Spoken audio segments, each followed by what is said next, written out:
Well, it has been a privilege for me to serve the retreats that CoPost PCF has put on and to be an observer of the whole process as we discern who's going to be on the retreat, how we're going to run this retreat, what are all the elements that go into putting a retreat together that will meet the needs of a group of people who have had a unique experience in their life.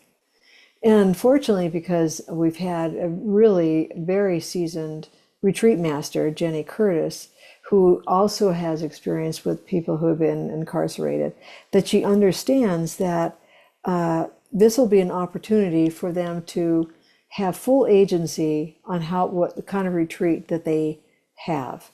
So we offer the structure. We take care of all the details. There's many details, of course, that the retreat house that we go to takes care of. The obvious of the where you stay and what those accommodations are like, and the food and the grounds and all that sort of thing. But we have, of course, are able to select a place, and so that's where we think about is it quiet? Because the people on the retreat have had years of not a quiet environment, and that it's comfortable, that the food is accommodating, that there's places to walk, so you have a sense of freedom and also beauty. Is it in a place that is every area has its own kind of beauty, but so it could be a high desert, it could be a forest, or that sort of thing.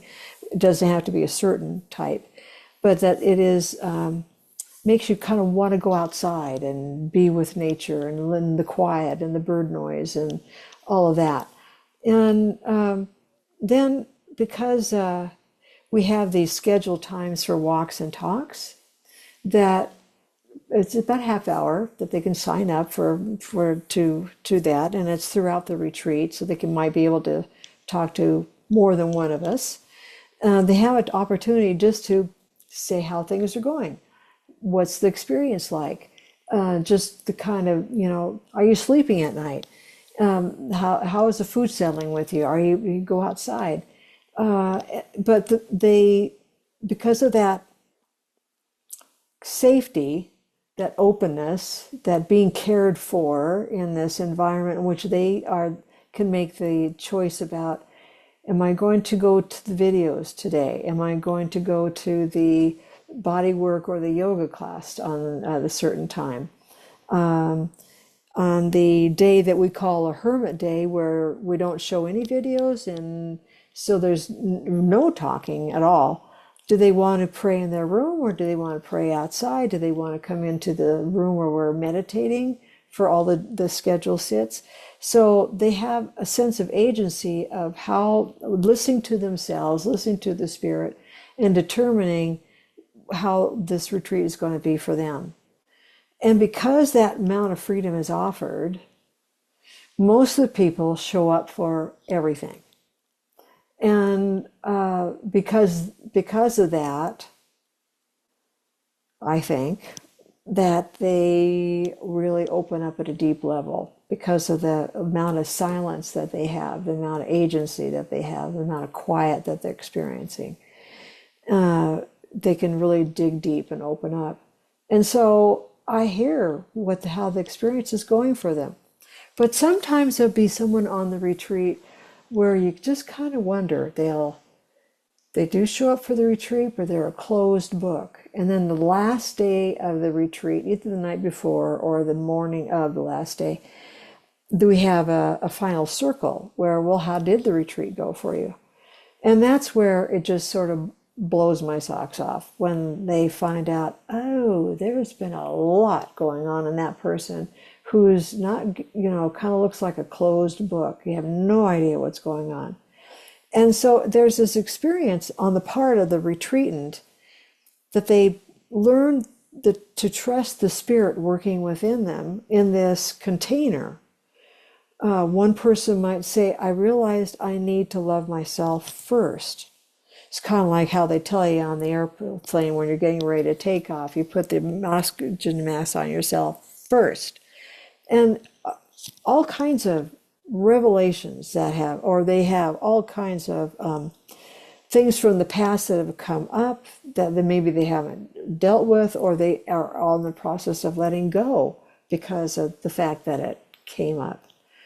And that you just never know how the spirit is going to intervene with each of these individuals, and it's obvious that it's right where they are. That's where they get met. And the smallest things will really strike some people. Like maybe they've never been on a retreat ever, or in that kind of facility where you get a choice of lovely food that a chef has prepared, and you have choice, and it's healthy. So it's like the body, mind, and spirit is fed as well.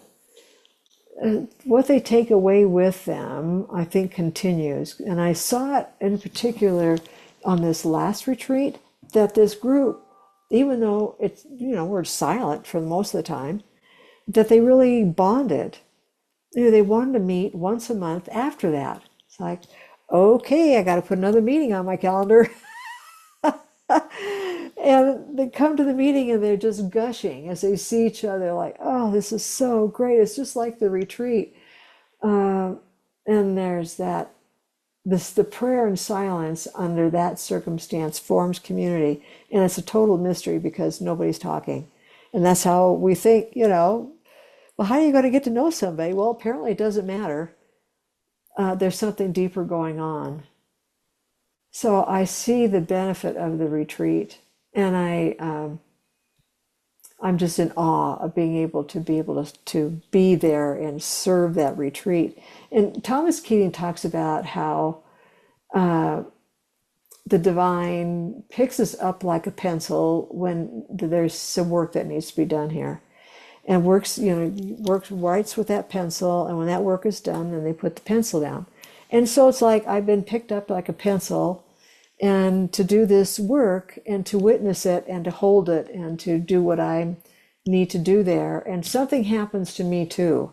It's a mutual kind of a thing. It's not just, oh, they're growing and I'm just kind of hanging out. The whole experience also works on the inside of me, plowing ground and pulling out stones and nurturing and being nurtured, being fed. It's quite the experience.